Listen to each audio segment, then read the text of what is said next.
عقیدے کی حفاظت کرو، اپنے بچوں کو بتاؤ۔ لوگ کہتے ہیں کہ اگر کوئی قادیانی ہمیں مل گیا اور ہم اس کے ساتھ بیٹھ گئے اور اس کے ساتھ ملاقات کر لی اور اس کے ساتھ میل جول کر لیا تو اس سے کیا ہوگا؟ اس بھائی سے ہم یہ پوچھتے ہیں کہ اگر کوئلے کی دکان پر بیٹھ جاؤ تو میرے بھائی میری بہن کوئلے کی کوئلے کی دکان پر کوئلے کی دکان پر کوئلہ کالا ہوتا ہے، اس کا برادہ بھی جھڑتا ہے، تو کوئلے کی دکان پر بیٹھنے سے بھائی کپڑے پہ کالا میل آتا ہے کہ نہیں آتا؟ کہتے ہیں کہ آتا ہے۔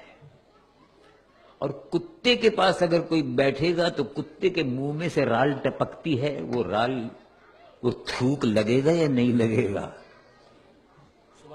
تو ایسی ہی دنیا کے ان کتوں کے پاس اگر بیٹھا جائے گا تو وہ جو رال ٹپکتی ہے اور جگہ جگہ وہ گندگی پھیلاتے ہیں تو گھر بھی گندا ہوگا۔ اگر وہ آئے گا، آپ اپنے گھر میں کتا کیوں نہیں رکھتے؟ ان کا گندا ہو جائے گا۔ برابر سے کیوں نہیں گزرتے؟ ان کا گندا ہو جائے گا۔ کتا ہے، کہیں نہ کہیں چلتے چلتے ٹانگ اٹھا کے پیشاب کر دیتا ہے، تو بچنا پڑتا ہے۔ آپ نے دیکھا ہوگا نا، کتا چلتے چلتے کتا ٹانگ اٹھاتا ہے، ٹانگ اٹھا کے پیشاب کر دیتا ہے۔ تو اب آپ جب کتے کو دیکھیں گے تو آپ بچیں گے۔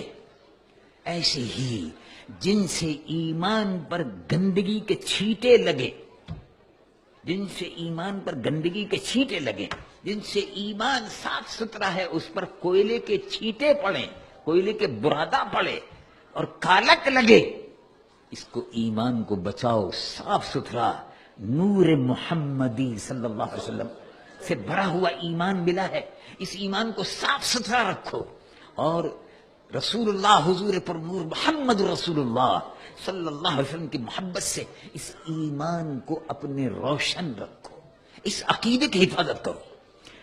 اور اگر صحبت برے لوگوں کی، اسلام کے دشمنوں کی صحبت میں، اور خاص طور سے مرزائی قادیانی رسول اللہ کی نبوت کے دشمن ہیں، دشمنان ختم نبوت سے میل جول سے، ملنے جلنے سے ایمان پر جو دھبے لگ جائیں گے ان سے ایمان کو بچاؤ۔ یہ ہمارا اور آپ کا فریضہ ہے۔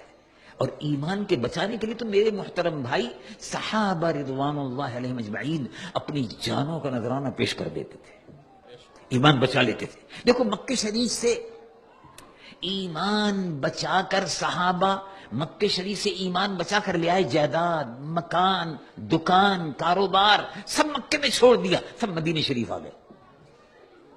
یہ معلوم یہ ہوا کہ ایمان قیمتی ہے، جائیداد ہے، مکان ہے، کاروبار ہے، یہ سب بعد کی چیزیں ہیں، یہ سب دنیا کی چیزیں ہیں، اصل جو ہے وہ ایمان ہے، اس کی حفاظت ضروری ہے۔ اور وہی بات اللہ رب العالمین جل جلالہ وعم نوالہ قرآن مجید و فرقان حمید میں بار بار ارشاد فرماتا ہے، اور ہمیں اور آپ کو اپنے ایمان کی حفاظت کا بندوبست کرنا چاہیے، اور اس ملک میں رہ کر خاص طور سے برائیوں سے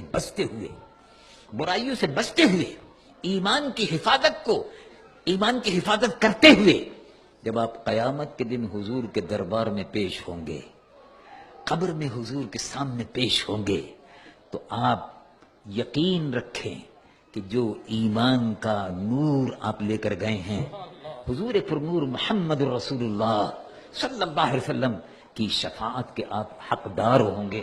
اللہ تبارک و تعالی مجھ گنہگار و سیاہکار کو بھی، آپ کے اور ہمیں سب کو عقیدہ ختم نبوت کی حفاظت کی توفیق و سعادت عطا فرمائے، اور عقیدہ ختم نبوت کے تحفظ کے لیے مسجدوں کی حفاظت، جامعہ کی حفاظت، دارالعلوم کی حفاظت، یہ سب مرکز ہے، ان سب کی حفاظت یہ بھی ایمان کا حصہ ہے۔ اب ہم کھڑے ہوں اور دربار